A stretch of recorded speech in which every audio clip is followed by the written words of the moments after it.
के सरफेस से कुछ हाइट पे लेके जाएंगे या अर्थ के सरफेस से बिलो द डेप्थ आप लेके जाएंगे तो एक्सेलरेशन ड्यू टू ग्रेविटी क्या होता है बेटे, डिक्रीज। ठीक है बेटे, इसके अलावा जो एक्सेलरेशन ड्यू टू ग्रेविटी है ना, उस पे उसके शेप का भी इफेक्ट होता है। देखो वैसे अगर हम आप लोगों से जनरली पूछते हैं तो हम कहते हैं बेटे बताओ what is the shape of अर्थ, तो मोस्ट स्टूडेंट कहते हैं सर अर्थ का शेप लेना स्फेरिकल है। बेटे अर्थ का शेप बिल्कुल भी स्फेरिकल नहीं है। ठीक है, एक्चुअलिटी में अर्थ का कोई शेप है ही नहीं, एक्चुअल कोई शेप बना ही नहीं। जो स्फेरिकल शेप है वो अपना अजम्पशन है, हम उसको अज्यूम करते हैं। आज हम बात करेंगे कि भाई अर्थ का एक्चुअल शेप है क्या। ठीक है, और जो अर्थ का शेप है उसका एक्सेलरेशन ड्यू टू ग्रेविटी पे क्या इफेक्ट होता है। ठीक है बेटे, कंसेप्ट काफी इंपॉर्टेंट है, अच्छे से इसको ऑब्जर्व करना है। जो आप स्फेरिकल मानते हो ना, जैसे आपने टैप के केस में मान लिया था, तो प्यारे बच्चों टैप के केस में आपने जो स्फेरिकल था वो अज्यूम किया था, अजम्पशंस में आप कुछ भी ले सकते हैं। ठीक है, देखो बेटे नेक्स्ट अपना टॉपिक होगा effect of shape of earth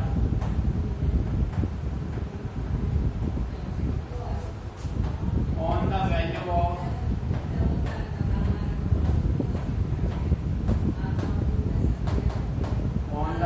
of G। ठीक है, देखो बेटे अपना नेक्स्ट टॉपिक है effect of shape of earth on the value of G। अब प्यारे बच्चों देखो प्रैक्टिकली अगर हम बात करें ना तो अर्थ का जो शेप है, अर्थ not a perfect sphere, earth perfect sphere नहीं है। जब भाई अर्थ एक परफेक्ट स्फीयर नहीं है तो अर्थ का एक्चुअल शेप क्या है, देखो बेटे ध्यान से सुनो।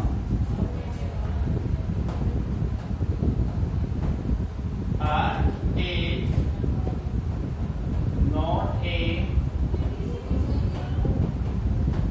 Perfect sphere, earth is not a perfect sphere. अपना जो अर्थ है परफेक्ट स्फीयर नहीं है बेटे। जब अर्थ एक परफेक्ट स्फीयर नहीं तो उसका शेप क्या होगा वो देखो भाई। सबसे पहले आपने इसको एक परफेक्ट स्फीयर बना लो, मान लेते हैं आपने मान लिया कि अर्थ एक परफेक्ट स्फीयर आपने मान लिया बेटे, मान रहे हैं हम, ध्यान से सुना भाई एक वर्ड को।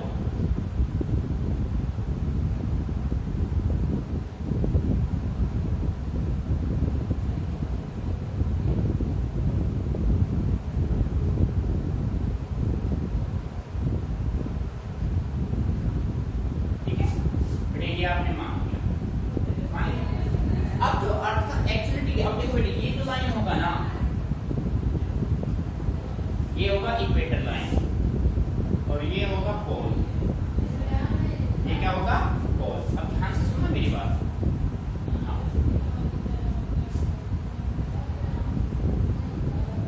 देखो बेटे ये है पोल और ये है इक्वेटर।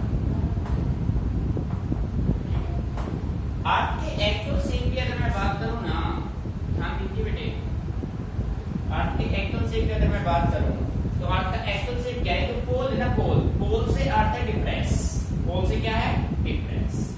जो अपना अर्थ है वो ऊपर से पिचका हुआ है, डिप्रेस है पोल से। तो पोल से जब डिप्रेस होगा तो उसका शेप कैसा बनेगा, ये शेप है बेटे। पोल से क्या है, ये अपना जो अर्थ है वो पोल से क्या है बेटे, डिप्रेस। पोल से डिप्रेस हो गया। ठीक है, अच्छा जब बेटे देखो कोई भी आपके पास स्फेरिकल बॉडी है, अगर उस स्फेरिकल बॉडी को आप ऐसे कंप्रेस करेंगे, पोल से आपने उसको कंप्रेस कर दिया तो बाहर की तरफ निकलेगा। तो इक्वेटर से वो बाहर की तरफ निकला हुआ है और इक्वेटर से बाहर की तरफ निकला हुआ है तो वो कुछ ऐसे है।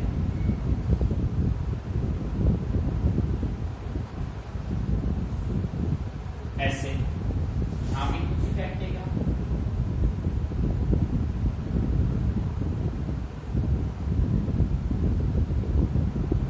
यार नहीं समझ में।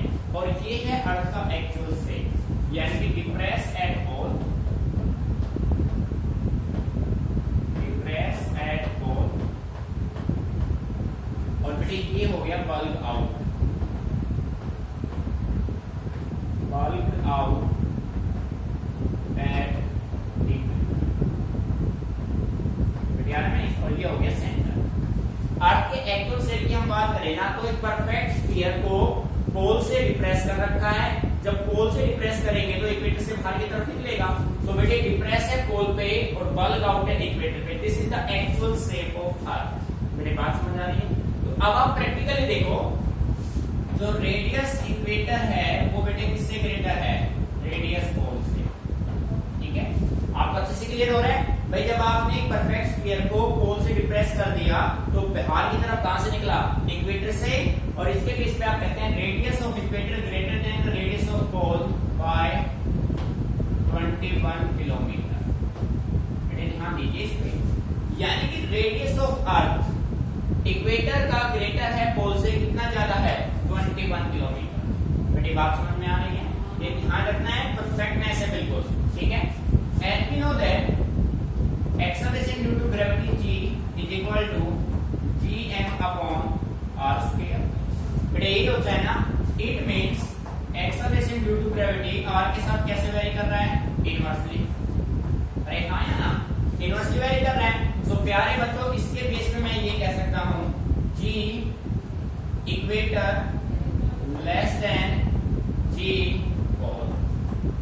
बेटे जब रेडियस इक्वेटर का ग्रेटर है तो ग्रेविटी किसका ज्यादा होगा? पोल का ज्यादा होगा। ठीक है, और कितना ग्रेटर होगा? By 1.8 centimetre per second square due to shape of अर्थ।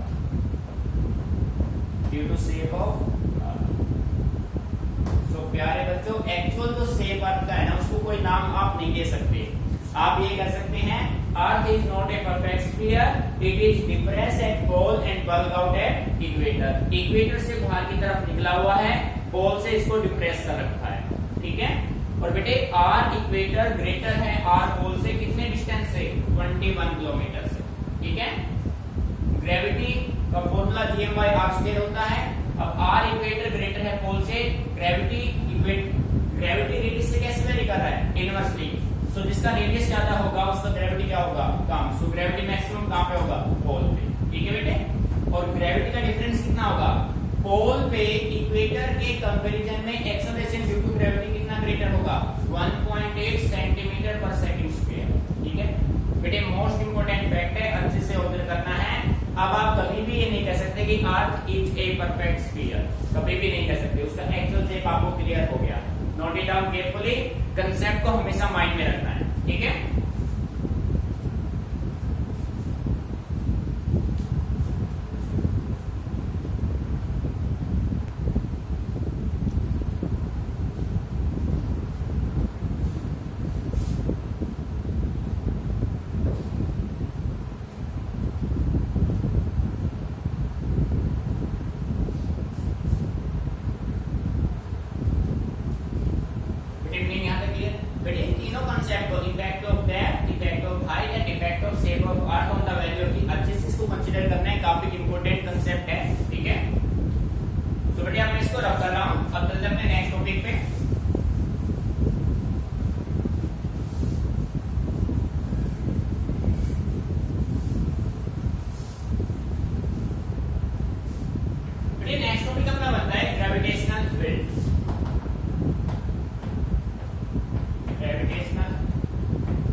आपके पास मान लीजिए कि ये एक बॉडी है जिसका मास कितना है m। ध्यान से सुना, आपके पास कोई बॉडी है जिसका मास है m और इस बॉडी के चारों ओर ये फ्री स्पेस है, ये फ्री स्पेस है, ठीक है। अब प्यारे बच्चों इस फ्री स्पेस में ये बॉडी जिसका मास m है वो जहां तक ऑब्जेक्ट को क्या कर पाए, अट्रैक्ट या रिपेल कर पाए, ठीक है। मान लीजिए यहाँ पे बॉडी रखा है जिसका मास है m0, ये बॉडी यहाँ तक के इफेक्ट को क्या कर पा रहा है, अट्रैक्ट कर पा रहा है, यानी इस बॉडी को अट्रैक्ट कर पा रहा है, तो दिस इज द फील्ड। ये इसका क्या बन जाएगा बेटे, ये इसका ग्रेविटेशनल फील्ड बन जाएगा। बेटे ध्यान से सुनना, gravitational field of a body is the space around it within which its gravitational effect can be felt। यानी बेटे ये बॉडी वो उसका कौन सा फील्ड बनेगा, दैट इज ग्रेविटेशनल फील्ड। ठीक है, तो स्टेटमेंट देखो, gravitational field of a body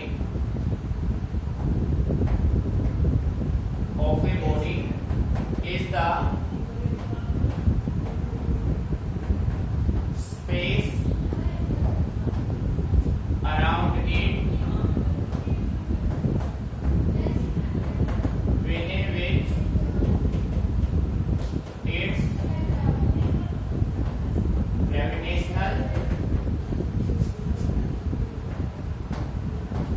gravitational effect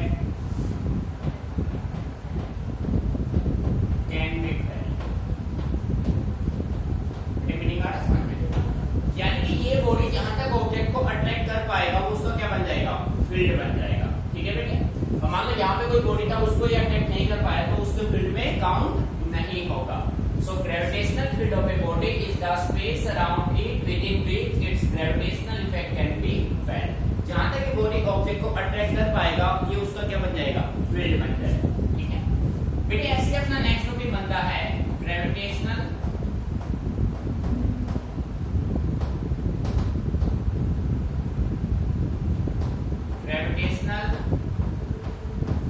field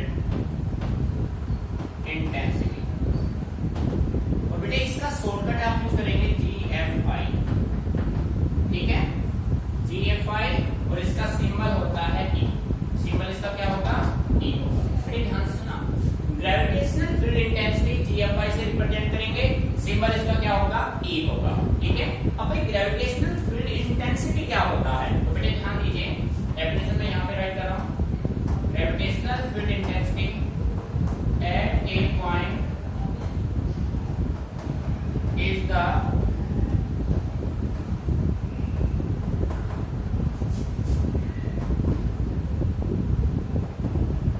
the gravitational force per unit mass experienced by a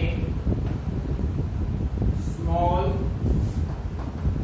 test mass placed at that point। बड़े सिंपल वे में आप ये कह सकते हैं जो ग्रेविटेशनल फील्ड इंटेंसिटी होगा वो आपका होगा gravitational force per unit test mass. ठीक है, so mathematical we can say write E is equal to gravitational force by test mass m0। और बेटे ये होगा लिमिट, चलो भाई पूरा राइट कर लेता हूं मैं, limit m0 tends to 0 f upon m0। बेटे ध्यान दीजिए, मैंने यहाँ पे यूज किया लिमिट m0 टेंड्स टू 0। भाई m0 यानी जो टेस्ट मास है, टेस्ट मास की वैल्यू वेरी स्मॉल होनी चाहिए। क्यों होनी चाहिए भाई, जो टेस्ट मास है वो वेरी स्मॉल क्यों है बेटे, इसका अपना आंसर होगा कि टेस्ट मास की वैल्यू यदि स्मॉल नहीं होगी ना तो अपने ओरिजिनल मास को अफेक्ट करेगा, ओरिजिनल मास को अफेक्ट करेगा और हम सिस्टम का gravitational field intensity find out नहीं कर पाएंगे। इसी वजह से हम टेस्ट मास की वैल्यू हमेशा क्या लेते हैं, वेरी स्मॉल। इसी वजह से आपने लिमिट पुट किया test mass m0 tends to 0। ठीक है, अब बेटे बात करते हैं इसके SI यूनिट की।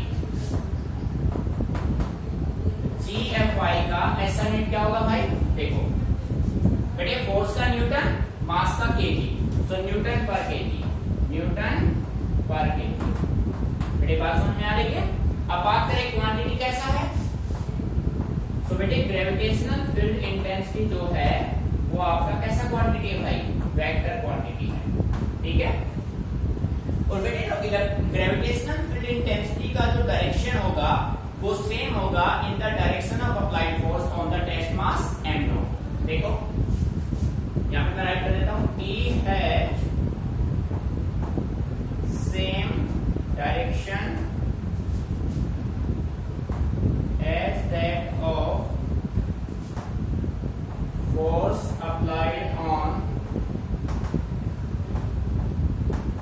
test mass, force applied on test mass m0। बेटे जिस डायरेक्शन में आप फोर्स अप्लाई करेंगे ना टेस्ट मास पे, उसी डायरेक्शन में आपको क्या मिलेगा, ग्रेविटेशनल फील्ड इंटेंसिटी मिलेगा। मीनिंग आ रहा है समझ में बेटे, ठीक है। अब बात करते हैं इसके डायमेंशनल फॉर्मूला की, डीएफ। भाई इसका डायमेंशन फॉर्मूला क्या बनेगा बेटे, फोर्स का right, force by mass, so force का m1 L1 T - 2 और डिवाइड किसका करेंगे, मास का। ये बात समझ में आ रही है। तो मास से मास क्या हो जाएंगे, कैंसिल आउट हो जाएंगे, तो यहां से रिजल्ट बनेगा L1 T - 2। ये आपका होगा डायमेंशन फॉर्मूला।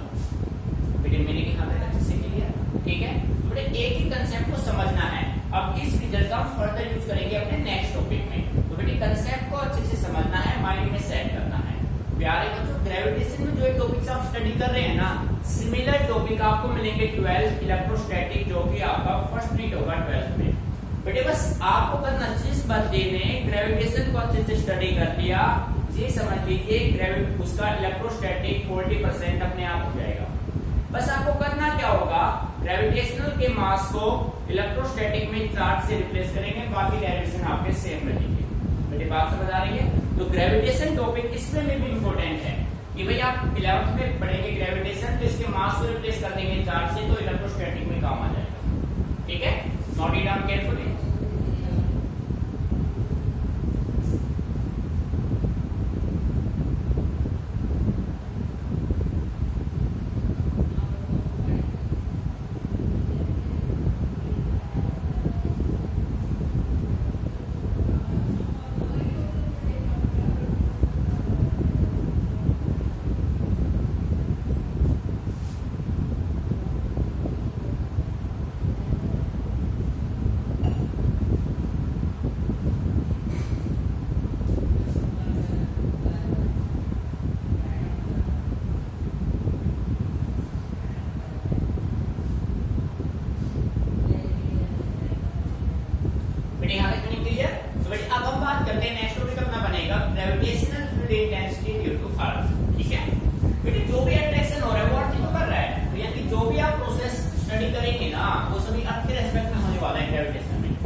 लर्न भी करना है, ठीक है। देखो बेटे नेक्स्ट टॉपिक अपना बनेगा,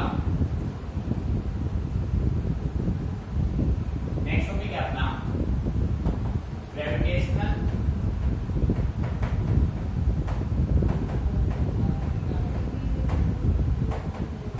फील्ड इंटेंसिटी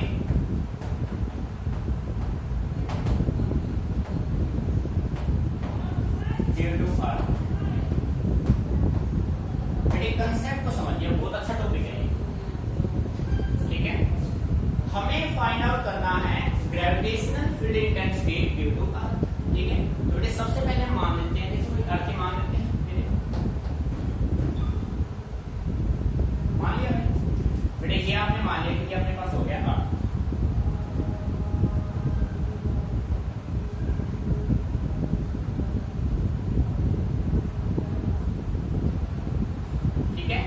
ये हो गया अर्थ का सेंटर और ये हो गया अर्थ का रेडियस। ये अर्थ का हो गया सेंटर और ये अर्थ का क्या हो गया रेडियस। मेरी बात समझ में आ रही है, ठीक है। ठीक है ना, थोड़ा ये हो गया अर्थ का सेंटर, रेडियस हो गया। अब बेटे आप अर्थ का मास क्या मान लिया आपने, capital let capital M mass of earth,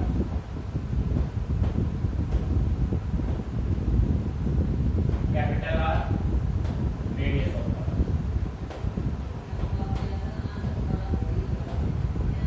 ठीक है। अब हमने क्या किया, अर्थ के सरफेस से कुछ हाइट पे या अर्थ के सेंटर से आर डिस्टेंस पे हमने एक बॉडी एज्यूम किया। ये देखो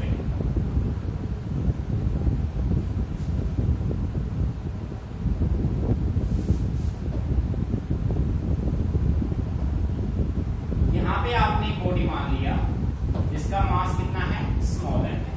और बेटे ये कितने हाइट पे आपके सरफेस से, h हाइट पे, और यहां से यहां तक का जो कंप्लीट डिस्टेंस है बॉडी का वो किसके बराबर है, r के, यानी कि जो स्मॉल r है। अब मैंने यहां पे राइट किया, बेटे ध्यान से सुनना, let us consider body of mass, let us consider a body of mass m at a height h from earth surface. या बेटे आप ये भी कह सकते थे at a distance r from center of earth o. बेटे सेंटर से कितना डिस्टेंस है r और सरफेस से कितना डिस्टेंस है h. मीनिंग समझ में आ रहा है ना भाई. सरफेस से हाइट कितना है h है. ठीक है, सरफेस से तो h हाइट पे है और सेंटर से कितने डिस्टेंस पे है r पे. मीनिंग यहां तक समझ में आ गया. और यहां पे मैं कह सकता हूं r किसके इक्वल है r प्लस h के इक्वल है. बेटे बात समझ आ रही है. मीनिंग यहां तक क्लियर. ठीक है, अच्छा. अब दो बॉडीज हो गए, एक अपना अर्थ हो गया, एक ये बॉडी. दोनों अर्थ इस बॉडी को क्या करेगा, अट्रैक्ट करेगा. तो प्यारे बच्चों सबसे पहले हम क्या फाइंड आउट कर ले. सबसे पहले हम यहाँ पे फाइंड आउट कर ले force of gravity on the body. यानी कि इस बॉडी जिसका मास m है इसको कौन अट्रैक्ट करेगा, अर्थ अट्रैक्ट करेगा. So we can write here force of gravity on the body. So प्यारे बच्चों फोर्स ऑफ ग्रेविटी जो होगा वो किसके बराबर होगा, g mass of earth mass of body by r square. बेटे आप इसको r स्क्वायर भी राइट कर सकते हैं, आप इसको r प्लस h का होल स्क्वायर भी राइट कर सकते हैं. दोनों का मीनिंग सेम है. ठीक है भाई, यहां तक मीनिंग अच्छे से क्लियर हो गया. अब हमें फाइंड आउट क्या करना है. हमें अब ऐसा कर लेते हैं, इस बॉडी का जो मास है वो हम m नॉट मान लेते हैं. मान लेते हैं भाई. ठीक है, m नॉट यहां पे क्या हो जाएगा m. बेटे मीनिंग आ रहा है समझ में. अब हमें तो फाइंड आउट करना है ग्रेविटेशनल फील्ड इंटेंसिटी. सो बेटे मैंने यहां पे राइट किया according to definition of gravitational field intensity. तो ग्रेविटेशनल फील्ड इंटेंसिटी E बेटे किसके बराबर होगा, gravitational force per unit test mass. यही होगा भाई. सो प्यारे बच्चों E किसके इक्वल होगा, फोर्स की वैल्यू है G capital M m not by r square divided by m not. बेटे m नॉट से m नॉट क्या हो जाएगा, कैंसिल आउट हो जाएगा. सो यहां से अपने पास E की वैल्यू क्या आ जाएगी, Gm कैपिटल M है बाय r स्क्वायर. बेटे रिजल्ट आ गया. अब देखो but we know that but r is equal to r plus h. So प्यारे बच्चों E क्या हो जाएगा, Gm upon r plus h. बेटे रिजल्ट होगा. मीनिंग आ रही समझ में. अब बेटे हम एक कंडीशन मेंटेन करते हैं. यदि हम इस बॉडी को अर्थ के सरफेस पे ले आए, मैंने क्या किया, मैं इस बॉडी जिसका मास m नॉट है उसको यदि मैं अर्थ के सरफेस पे ले आऊं तो h की वैल्यू क्या हो जाएगी, 0 हो जाएगी. Near the surface of earth h की वैल्यू क्या हो जाएगी बेटे, 0. भाई जैसे बॉडी यहां से यहां जाएगा तो यहां पे हाइट की वैल्यू 0 हो जाएगी. सो बेटे E क्या बन जाएगा, Gm अपॉन r स्क्वायर. बेटे हाँ है ना. और Gm अपॉन स्क्वायर पर Gm बाय r स्क्वायर बेटे किसके बराबर होता है, acceleration due to gravity. So near the surface of earth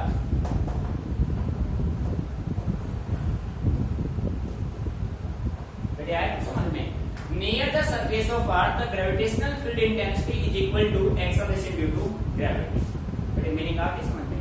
so concept को समझने की पॉसिबिलिटी क्या हम वहां से बना सकते हैं. ठीक है, तो बेटे कंसेप्ट को अच्छे समझिए. एक रिजल्ट ये, एक ये और एक ये, तीनों रिजल्ट्स को अच्छे से माइंड रखना है. कंडीशन को स्पेसिफाई आपको करना है. ठीक है, note it down carefully and learn it.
आपको फिजिक्स में सारा खेल लैंग्वेज का होता है, न्यूमेरिकल की लैंग्वेज आपको समझ में आ गई ना तो फिजिक्स बेटे बिल्कुल आसान हो जाएगा, समझ रहे हैं ना।